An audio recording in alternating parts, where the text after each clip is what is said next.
course, that is the telltale opening to Blizzard of Oz, the debut solo album from one Ozzy Osbourne. Such an iconic album, such an iconic riff. The great Randy Rhoads, of course.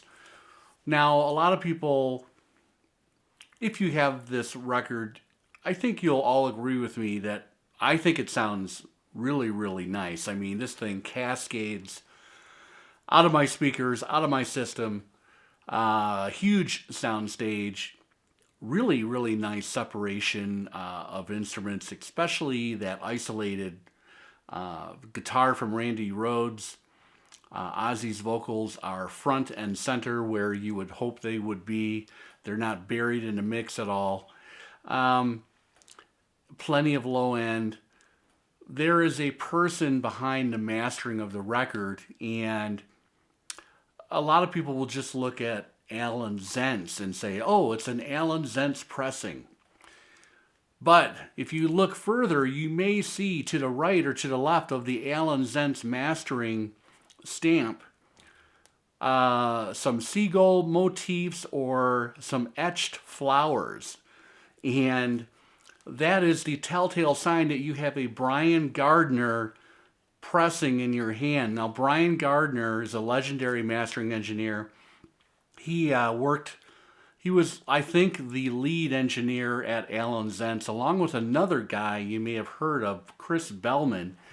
Both of those guys were working for Allen Zentz in the 1970s into the 80s. Brian went on to work at Bernie Grundman, as did Chris Bellman. And now I think Brian is kind of semi-retired. He may have his own kind of imprint where he's doing things independently under his own name. Famously, later in his career, Dr. Dre penned or dropped the nickname on Brian Gardner, and the nickname is Brian Bassman Gardner, because Brian is known for a full soundstage, plenty of low end, and you know, making things just sound absolutely amazing, doing what it takes to have a hot cut record that is still well balanced. And this thing definitely, you know, it met the formula, let's say, if there is a formula. I don't think there's a formula. All mastering engineers are going to work with the mix that they have at hand. They're going to try and accentuate different parts of that mix to basically bring that to the public. And there may be EQ tweaks here and there, some dB levels here and there, but Brian Gardner, you may not know that he is a guy behind some really interesting and great sounding pressings that I want to highlight today. So it's another mastering engineer video in my long kind of running series of these videos. I have touched on Brian before because I did an Allen Zentz dedicated episode before, but these records, I don't think, I may have shown maybe one of these before, but so these are new records, new pressings I want to talk about, all mastered by Brian Gardner, and I think all of these were actually mastered when he was with Allen Zentz. So the first one, of course, Blizzard of Oz. This is a Santa Maria pressing. This was on the CBS imprint Jet Records at the time, and the next record I'm going to talk about is also a CBS Jet record imprint. But that sounds amazing. So that is number one, a great sounding Brian Gardner. If you know, you know. Up next is the 1981 ELO record Time. Time's kind of a weird record. I don't know if it's I'm sure it's some kind of a concept record. I haven't dug into it that much. There's only a few songs I like on here, but it's a great sounding record. Remember the single Hold On Tight. Hold On Tight was a rockabilly masterpiece by Jeff Lynne. And this pressing sounds absolutely amazing. It is another Brian Gardner cut. For this record, you will see the Allen Zentz mastering stamped into the dead wax, and then Brian Gardner again has got that flower motif on both sides of this record. This is a Terre Haute pressing, and it sounds great, especially Hold On Tight, one of my favorite later period ELO songs.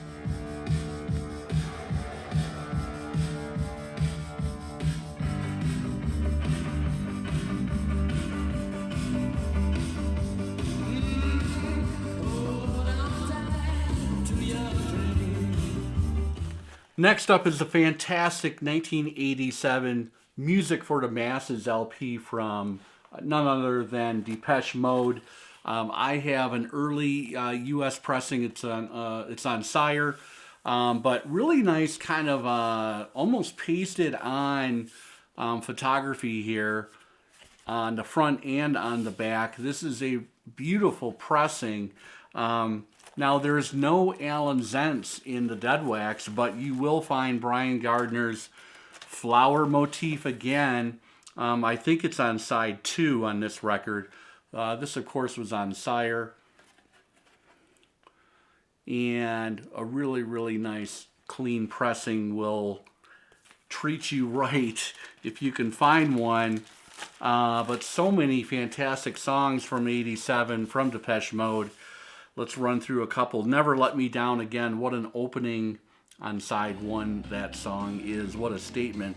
The Things You Said, Strange Love, Little 15, the closing track on side 1. Always loved that.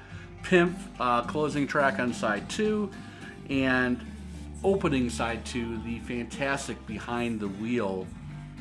This is a great record. It sounds amazing. 1987 U.S. pressing. I have not heard a UK pressing. I'm really happy with this, though. I don't see a reason to go seeking out anything other than what I have right now. Shout out, I think, I bought this from Rob the Waxed. Kind of a, not during an auction, but we communicated. He had found these, he had a serious thrift store haul one day. Found a bunch of Morrissey records and new wave stuff, and 2 or 3 Depeche Mode records. This was one of them. Okay, record number 4 is one of the most important, one of the most iconic pressings that Brian Gardner has ever been involved with, and that is the incredible pressing of the Royal Scam. This was an early U.S. pressing. I have a Santa Maria pressing in my hand, and this is one of the records where Brian Gardner actually did a mixture of his 2 main motifs. He did a scrawled flower etching right to the right of AZ, also etched AZ for Allen Zentz. That was on side 1, I believe, and then he did the 2 little seagull motifs etched to the right of AZ on side 2. Great record. This is the one to beat right now. We're looking at you, Chad Kassem, and Bernie, but Allen Zentz, Mastering House with Brian Gardner basically at the lathe. This is the pressing to beat right now. The Santa Maria press sounds amazing. It's alive. There is plenty of air where you need that air. You need space. And on a 2-channel stereo setup, this is one of the best records I have heard. And I've talked a lot about the original Steely Dan pressings.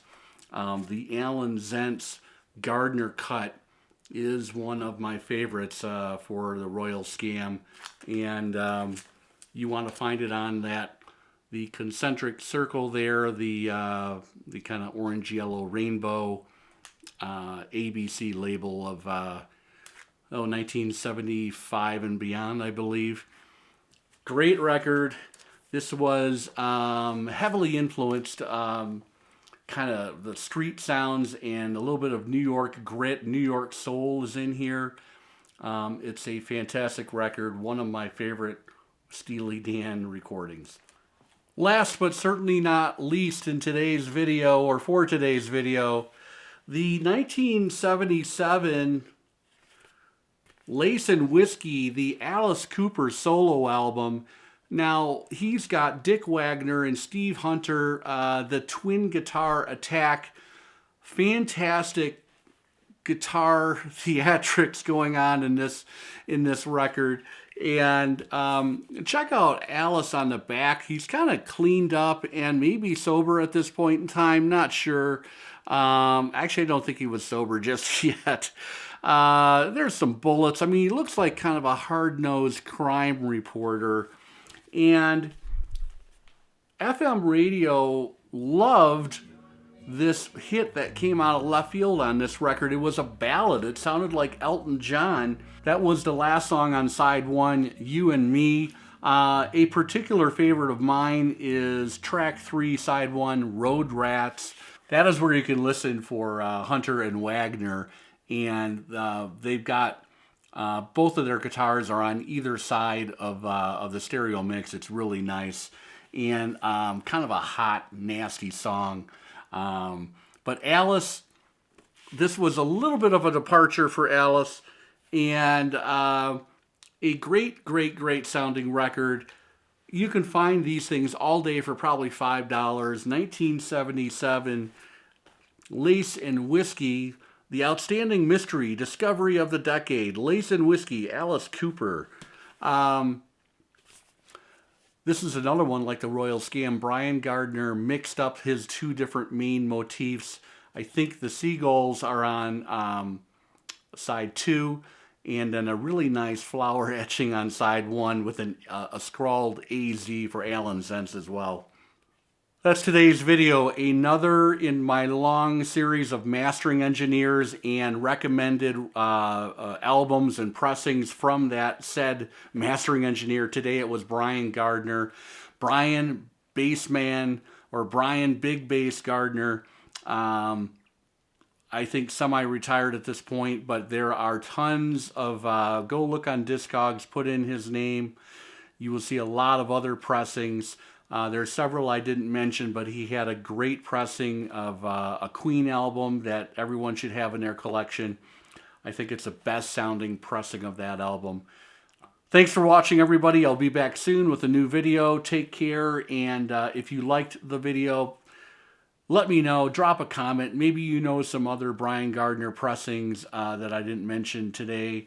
Let's have a little interaction. It's always fun, and we'll see you soon. Take care.